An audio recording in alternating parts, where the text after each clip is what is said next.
উল্টো পাল্টা খিস্তি খামারি করছিল, তা ওকে বারবার সরে যেতে বলছি, ও যাচ্ছেই না, প্রচণ্ড ড্রিঙ্ক করা। তখন আমি ওই মাসিকে ডেকে নিয়েছি, আর কথা বলা যাচ্ছিল যারা এখানে প্রচণ্ড নেশা টেশা করে, ছুঁই ফুই এখানে ভর্তি থাকে, আমি কিছু বলিনি, ওরা ওই ফুটে গিয়ে তাদের ভিডিও করেছে।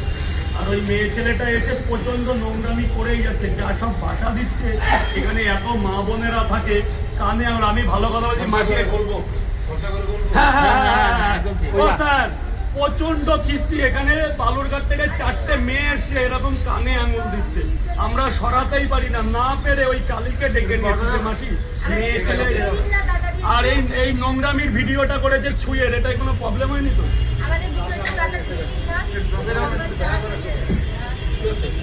এই গাইস, ইউটিউবে সাবস্ক্রাইব করে দাও আর ফেসবুকে যে ফলো করে দাও, তোমার জন্য নতুন নতুন ভিডিও আসবে আরো।